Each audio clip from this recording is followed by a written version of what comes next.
They said the age of man was over. That Earth's sun had set for the last time, and the ashes of our world would scatter quietly into the void, forgotten by the stars that once gave us wonder. The Galactic Dominion watched from their silver palaces, their councils filled with serene contempt, and declared that humanity's defiance had reached its end. We had fought too long, burned too bright, and refused too many chains. They called us a contagion, a species too violent, too passionate, too unpredictable to be allowed to live among the quiet order of the cosmos. So they passed the sentence extinction. They came with fleets so vast they eclipsed constellations, with weapons that could unweave matter itself. Earth's defense grid collapsed within minutes, the moon shattered in orbit, and oceans turned to storms of glass. But even as cities fell and continents burned, something within the dying species refused to kneel. From the ruins of our home across scattered colonies and abandoned outposts, the call went out, not of surrender, but of vengeance. The last human fleet gathered at Titan, beneath the shadow of Saturn's rings. They were a broken army, warships held together by willpower and prayer, captains who had seen every world they loved die. They named themselves the Silence of Earth because when they were gone, there would be nothing left to speak for us. And yet they did not despair. They turned their grief into fire. They stripped their ships of safety, filled their reactors beyond design, armed their engines with rage and light. Humanity had nothing left to protect, and that made us unstoppable. On the eve of the final war, the fleet's commander, Admiral Kira Solon, broadcast the last message of Earth across every frequency of space. Her voice trembled, but her words became immortal. To the gods of the Dominion, you may erase our worlds, but not our wrath. You will remember the name of humanity, because it will be carved into your bones. And then they launched, 1,000 dying ships igniting their drives in one final blaze, their wakes cutting through the void like scars of vengeance. The Dominion laughed when they saw us coming. To them, we were insects rushing into a storm. But insects bite.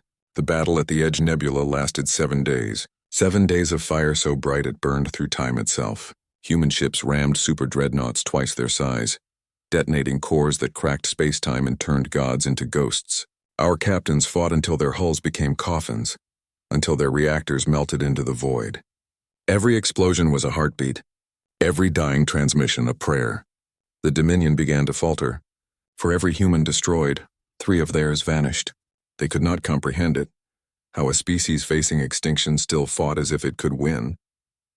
They had studied our science but not our soul. They understood physics but not fury. They could erase our planets but not our purpose. By the 4th day, the Dominion High Command ordered the destruction of entire sectors to contain us. But it was too late. Humanity had become a storm, a wildfire in the dark. We tore through their gods, shattered their fleets, and reached the core of their empire. The Dominion's capital world, Oralis Prime, stood like a sun of arrogance, its skies filled with temples and thrones of light. The last of our ships, 73 vessels out of thousands, arrived at its gates. The Admiral knew we would not survive the assault, but she smiled. Then let's make the heavens bleed. What followed was not a battle, but a requiem. Human ships fell one by one, plunging into the orbital citadels, detonating their hearts, tearing the false gods from their thrones. Oralis Prime burned like a second star. The Dominion screamed as their perfection unraveled. The sky rained molten light, and in the heart of it all, the flagship Sol's Fury rammed the planetary core, driving humanity's final weapon, a dying sun's fragment, into their holy world.